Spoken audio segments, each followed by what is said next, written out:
Welcome to Shabbos Shoutout.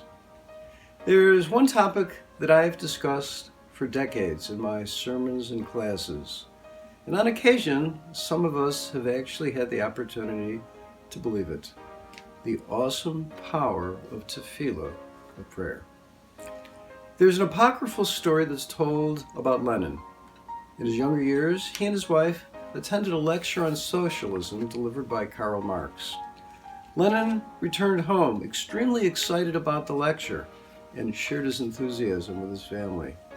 Concerned about his fervor, his wife said, "The problem with you is, while Marx only speaks about socialism, you actually believe it."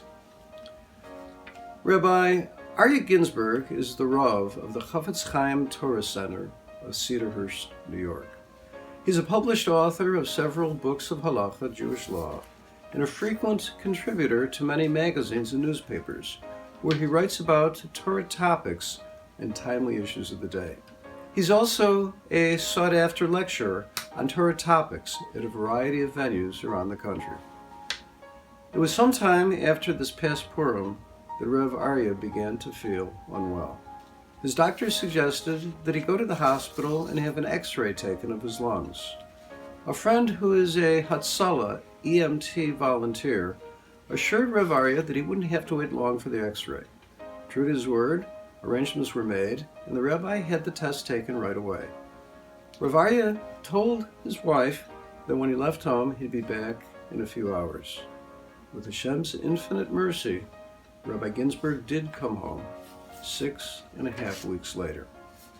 Apparently, the rabbi had contracted COVID-19, and his oxygen levels were falling lower and lower. Rabbi Aryeh's condition deteriorated rapidly, and within several days he was intubated and on life support. The doctors in the ICU gave up on him. They called Rav Aryeh's wife on Erev Pesach and told her to come to the hospital to say goodbye to her husband. His kidneys were failing, and the doctors were sure he only had hours to live. At that point, the role of the doctors ended, and the power of prayer and tefillos took over.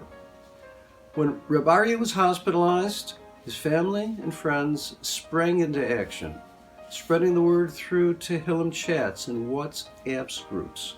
They enlisted thousands, maybe 10,000s of people to daven to pray for his recovery. Despite the doctor's dire prognosis, or perhaps because of the doctor's prognosis, the prayers continued unabated. Miraculously, instead of Rabbi Aryeh's major organs beginning to fail, which seemed inevitable on that Erev Pesach, his kidneys began working again within a few hours, and his major systems began functioning. Stunned, the non-Jewish doctor in charge of Rabbi Aryeh's care remarked to a family friend, "There is not much that I believe in, but I now believe in the power of Jewish prayer."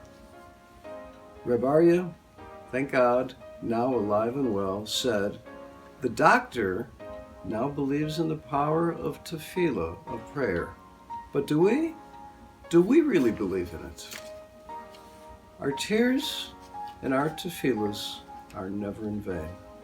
If they're not used at that time, they'll be used at another time for another purpose. When you're asked to say Tehillim, Psalms, for someone else who might not be well, or when you take a siddur, a prayer book in your hand to daven for yourself, take a moment or two to reflect before you begin. Reinforce in yourself the belief that tefillahs truly have the power to effect change. And even if that change might not be exactly what you daven for, rest assured that not a single prayer goes unheard. Good Shabbos.